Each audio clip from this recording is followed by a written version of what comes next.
Bonjour à tous et bienvenue dans votre journal. Vendredi 22 juillet, voici les titres. Donald Trump a fait hier soir son discours solennel d'investiture devant ses partisans réunis en convention à Cleveland. Le candidat républicain s'est posé en défenseur de l'ordre. Pourtant, personne autour de lui ne semblait avoir constaté de signes de radicalisation. Pour les autorités, ce genre de profil est particulièrement difficile à détecter. Nils Brunelli et Julie Calderon. Hier soir à Nice, une semaine après l'attentat, l'ambiance était particulière au High Club, cette discothèque installée sur la promenade des Anglais qui a servi le soir du drame d'hôpital d'urgence. Une semaine.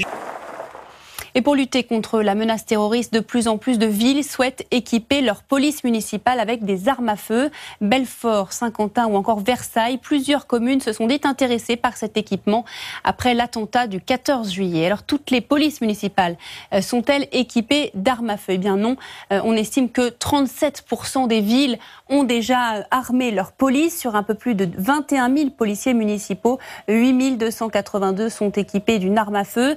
À noter que depuis les attaques de janvier 2015, l'État a mis à disposition des polices municipales 4 000 armes à feu de petit calibre issues des stocks de la police nationale. Aujourd'hui, les policiers ont le droit d'avoir des armes à feu de catégorie B, comme des revolvers ou des armes d'épaule.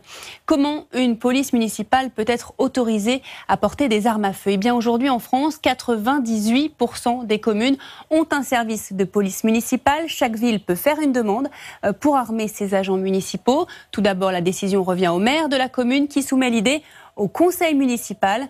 Ensuite, une demande concernant chaque agent est envoyée au préfet qui prendra la décision. En cas d'accord, les policiers municipaux suivront une formation agréée de 3 semaines. Attention aux orages qui vont frapper une grande partie de l'est du pays. Météo France a placé en vigilance orange 23 départements sur une ligne allant de l'Ardèche jusqu'aux Ardennes. Des orages accompagnés de fortes rafales de vent. Il pourrait y avoir même localement des violentes chutes de grêle. Ce sera l'un des week-ends les plus chargés de l'année sur les routes. Beaucoup partent en vacances et ce dès aujourd'hui. Bison Futé dresse le drapeau orange pour tout le pays dans le sens des départs et on voit rouge en Île-de-France. Demain, ce sera rouge au niveau national pour les départs et orange en ce qui concerne les retours. Et qui dit trajet en voiture et bouchon dit souvent la galère quand il y a des enfants à l'arrière. Mais il existe des solutions pour occuper les petits pendant les longues heures en voiture. Chacun ses petites astuces. On voit ça avec Jérôme Régali, Morgane Jacob et Pauline Bensassi. Elle propose plusieurs manifestations gratuites partout en France pour inciter les enfants à la lecture. Des jeux et des spectacles ludiques qui sont organisés pour le plus grand plaisir des petits. Laurent Guisset, Guillaume Brunero et Franck Hédard. Pour les chanceux qui partent ou qui sont déjà en vacances, voici de nouveaux accessoires pour rendre votre été encore plus agréable. Sofa gonflable en quelques secondes et autres tentes piscine pour bébé. On ne pourra bientôt plus se passer de ces objets ludiques et pratiques. Adrien Nos, Laurent Guisset et Ingrid Carré nous font découvrir ces nouveautés. C'est un appel aux dons particulier. La commune de Lachaise, dans les Côtes-d'Armor, aimerait récupérer des pierres. Objectif, reconstruire un château vieux de plusieurs siècles. Les pierres du monument ont été volées pendant des années.